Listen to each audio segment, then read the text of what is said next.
안녕하세요. 곽성균 신부입니다. 매일 말씀 10분 강론, 부활 2주간 금요일에 말씀 강론을 드리겠습니다. 요한이 전한 거룩한 복음입니다. 6장 1절에서 15절의 말씀입니다. 그때 예수님께서 갈릴레아 호수, 곧 티베리아 호수 건너편으로 가셨는데 많은 군중이 그분을 따라갔다. 그분께서 병자들에게 일으키신 표징을 보았기 때문이다. 예수님께서는 산에 오르시어 제자들과 함께 그곳에 앉으셨다. 마침 유다인들의 축제인 파스카가 가까운 때였다. 예수님께서는 산에 오르시어 제자들과 함께 그곳에 앉으셨다. 마침 유다인들의 축제인 파스카가 가까운 때였다. 예수님께서는 눈을 드시어 많은 군중이 당신께 오는 것을 보시고 필립보에게 저 사람들이 먹을 빵을 우리가 어디에서 살 수 있겠느냐 하고 물으셨다. 이는 필립보를 시험해 보려고 하신 말씀이다. 그분께서는 당신이 하시려는 일을 이미 잘 알고 계셨다. 필립보가 예수님께 대답하였다. 저마다 조금씩이라도 받아 먹게 하자면 200데나리온어치 빵으로도 충분하지 않겠습니다. 그때 제자들 가운데 하나인 시몬 베드로의 동생 안드레아가 예수님께 말하였다.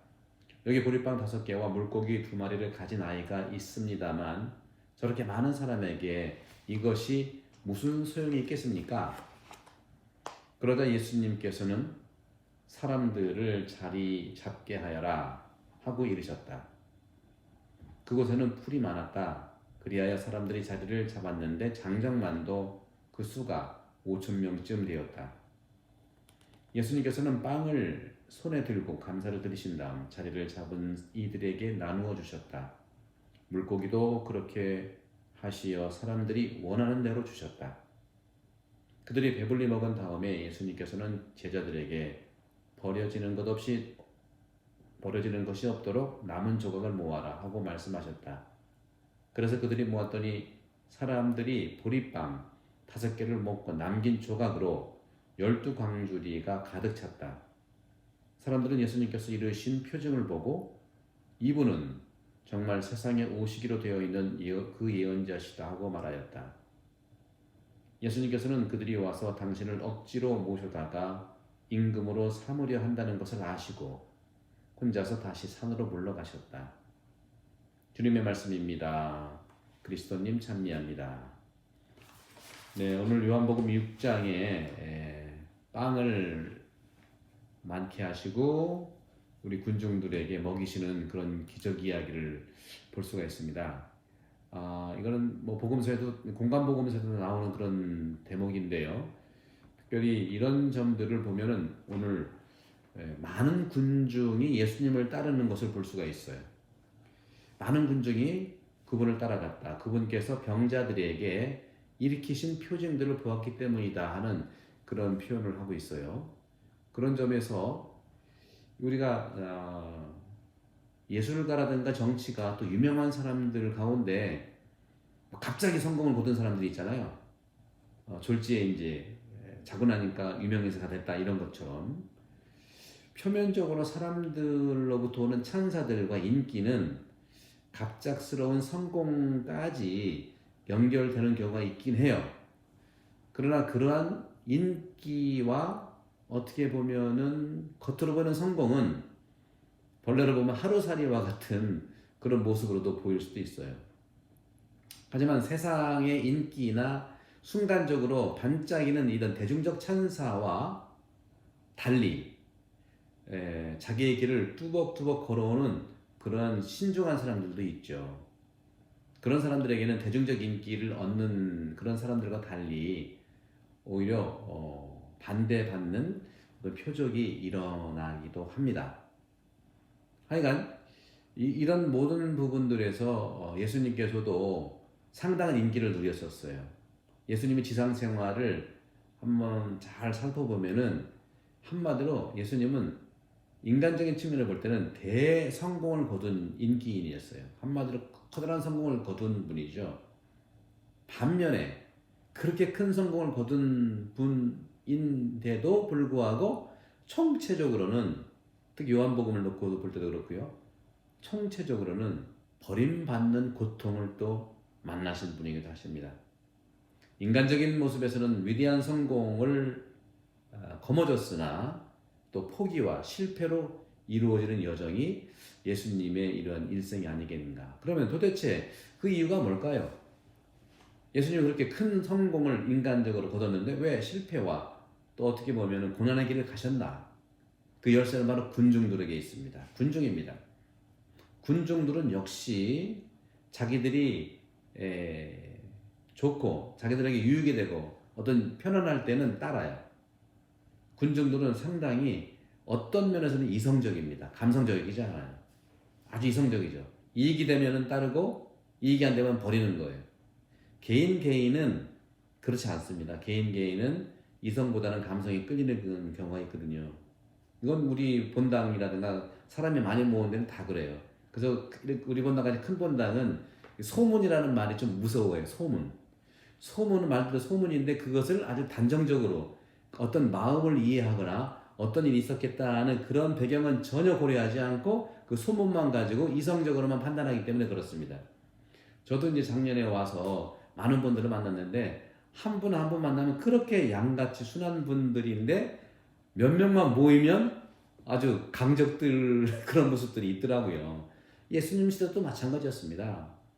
바로 예수님이 큰 인기를 얻었음에도 불구하고 고난의 길을 간 이유는 바로 군중들 때문에 그래요. 거기에 이제 종교 지도자, 대사제, 또 헤로데라든가 또 빌라도나 이 정치 권력들과 같이 연대해서 그렇죠. 어쨌든 군중들은 그런 점에서는 순간적이고 표면적이며 아주 감정이 사라진 이성적이라는 말씀을 드리고 싶어요. 그래서 투표를 할 때는 잘할 수 있다는 것이죠.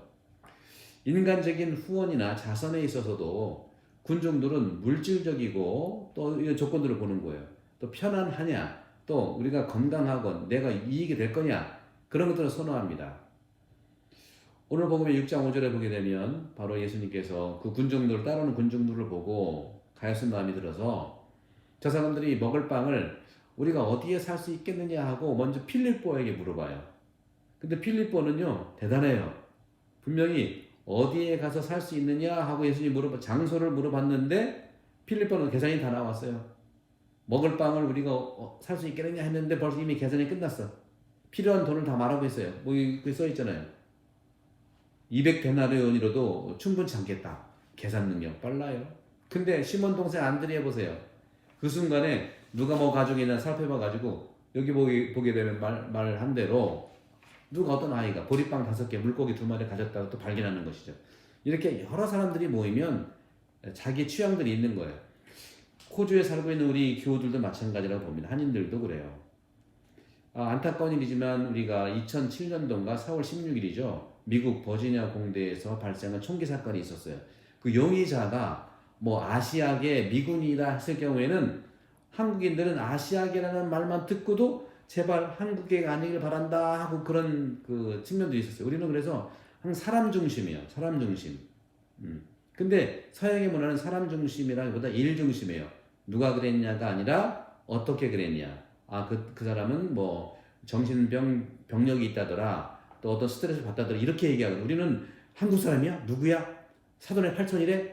이렇게 사람마다 이렇게 국가마다 문화적 속성이 있는데 이 호주도 마찬가지예요. 서양의 이런 관점에서 봤을 때 일을 바라보는 관점을 갖고 있지만 한국 사람들은 사람 중심의 문화이기 때문에 한국인들이 그 용의자가 아시아계에서 한국계 아니면 좋겠다 했는데 한국계였었어요.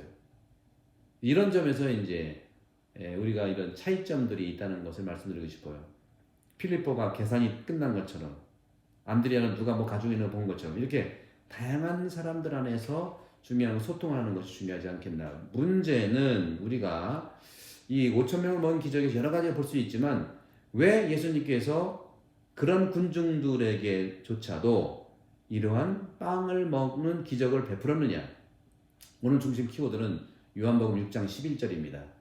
예수님께서는 빵을 손에 들고 감사를 드리신 다음 자리를 잡은 이들에게 나눠주셨다 하는 말씀이죠. 예수님께서 우리에게 말씀하시기 원하시는 것은 바로 이겁니다. 당신께서 이루시는 5,000명을 먹이신 빵의 기적은 단순히 군중들의 배를 채우기 위한 물질적인 해결책이 아닙니다.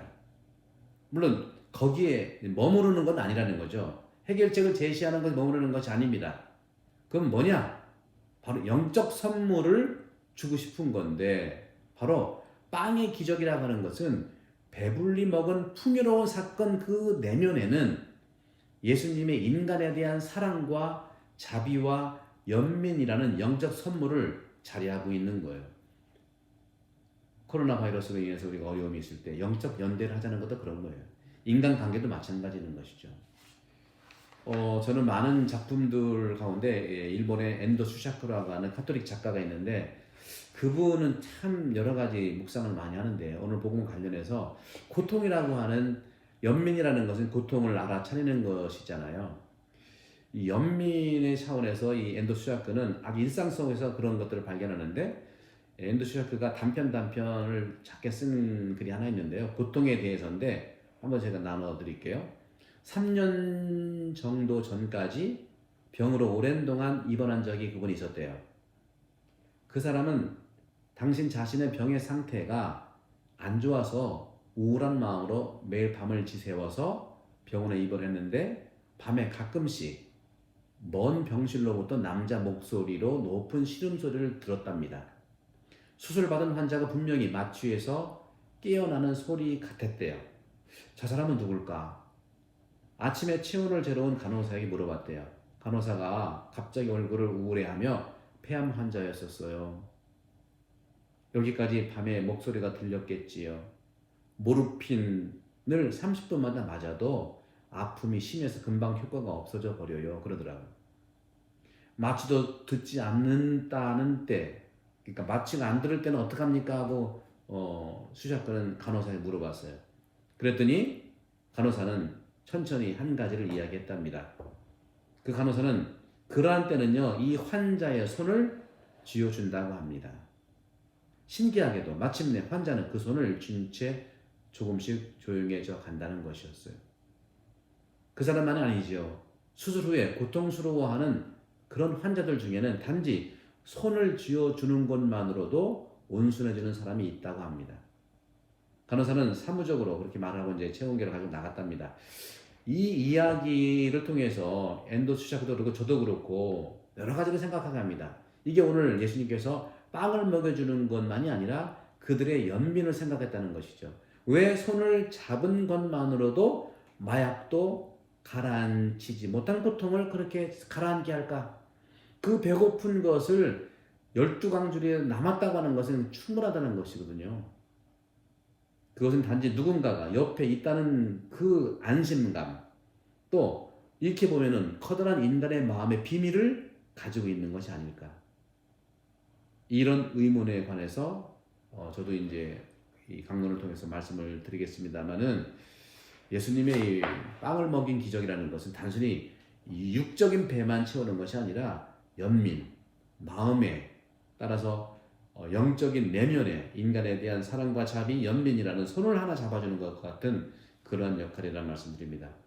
코로나 바이러스 우리가 만날 수는 없지만 서로 마음으로 손을 잡아주는 그런 마음, 그러면 여러 가지 아픔도 나아질 거라고 생각합니다. 여러분들 힘내시고 말씀 속에서 늘 건강하시고 구독을 꼭 눌러주시기 바랍니다. 구독을 눌러야 정말 이 영적 연대 안에서 말씀을 많은 사람들에게 나눠줄 수 있다고 생각합니다. 꼭 눌러주실 거죠? 압니까? 또 500명 구독자, 1000명, 2000명, 5000명 할 때 어떤 또 특별한 기획도 제가 해볼까 합니다. 감사합니다. 성부와 성자와 성령의 이름으로 아멘.